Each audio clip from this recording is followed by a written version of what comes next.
this week we saw the number 3-2 team go down, Ohio State to Oregon, and then Oregon became the new number 2 team. Texas reigned as number 1. Yeah. And the question is, who should be number 1? Should it be Texas or should it be Oregon?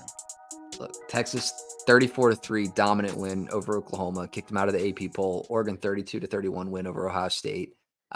Good game there. Texas was a bit of a snooze fest with the pull away. Yeah. It's tough. Who should be number 1? Like I think that Texas, at where they were at number 1, they didn't do anything to be booted from that spot, right? Like if you take out, you can take out the UL Monroe game because that's an inferior opponent. They're still number 1 in the country in scoring margin at 34.5 points. So this team is just dominant. So I don't see why they wouldn't be number 1. I think you maybe disagree a little bit on that one. Yeah, I think, look, this is a new SC podcast. It's not the new Big 12 podcast. But to me, Oregon, I think, I think we were talking about this earlier, right? Texas beat Michigan. Texas jumped to number 1. Bama beat Georgia. I think, Georgia was ranked higher. Bama jumped to number 1. Bama loses, right? Texas never actually lost. So to me, it's like Oregon beats Ohio State, the second highest ranked win in the season behind Vanderbilt, undefeated resume. Why don't they make that jump to number 1? If we have the respect that we have for Ohio State, to me that jump makes sense. And if I look at their second best win, it's Boise State. To me, those 2 wins between Ohio State and Boise State are stronger than Michigan and Oklahoma. Yeah. And to your credit, like someone brought this up in the comments of another video that we did, and for 4 of their last 6 games, they've played either a backup quarterback or a quarterback who was later benched. 2 of the games they played teams that just had no intention of passing the ball in Michigan and Oklahoma. UL Monroe's quarterback now benched.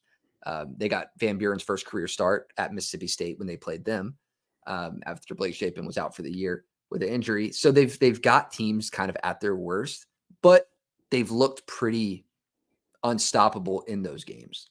No one's really been able to get close. And you mentioned the win over Boise State. This is their ranked team. They're going to probably be in the playoffs. 3-point game. And you tried to ignore it, but Idaho, FCS team, they went down pretty bad this past weekend. The Vandals there. And that was only a 10-point game. I mean, I know a win is a win. A win is a win. But I think that Oregon has showed weakness, the ability to be beaten. Right. I agree with that. I think that Texas, from an eye test perspective, has looked much better. You like you said, you play to win the game. The Idaho game is a blemish. Those games, for better or worse, like these FCS opponents are kind of a lose-lose. Like you win by a lot, which you're supposed to do. If you only win by 21, it's 28-7. It's like, And Oregon didn't look as efficient, right? Dylan Gabriel. It's week 1. Dylan Gabriel, I think he just became like the third highest passer, third highest ranked passer when it comes to yards of all time in college football. Right? He knows how to play ball. He's played for three schools now, and I think he's had a good transfer route. Good start at UCF. Obviously, good at Oklahoma. I think it was just kind of them warming up, right? So, collective resume, yes, yes, collective resume. That's a blemish. Yep. Going forward, ramp up. It's been business as usual for them, and I think their competition in some ways has looked a little bit better. You can only play who you're scheduled, but at a certain point, the schedule and your opponents has to matter. Also, funny enough, UL Monroe, quarterback General Booty, he got benched, so some could say he's ass. That's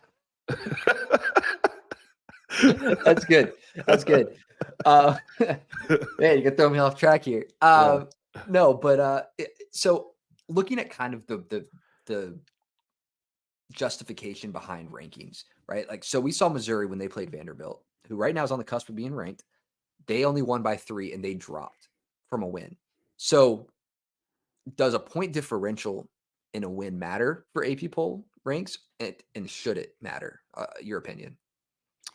I think it only matters if the game control looks off, right? Like I think if we're talking like Ole Miss and LSU, Ole Miss I think they dropped they were 13 or 12, right? So no, they were higher. So they dropped a good amount, but I feel like that drop was more so warranted based upon just how the game looked.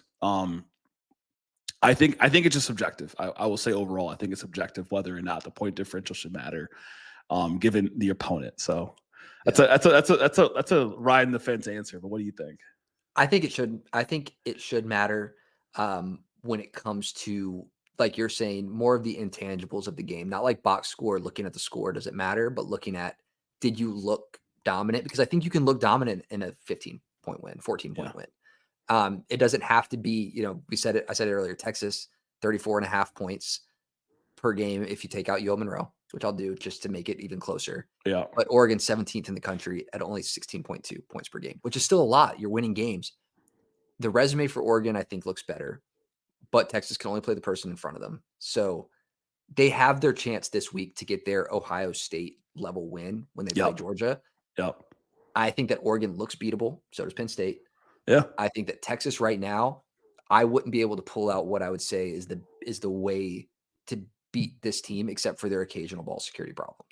Yep. Which every team has at some point. Which every team has. Yeah. I mean, and every team has their challenges. So I can make the case for Texas to be number one. I think that, I keep, for me, number one is that Resi.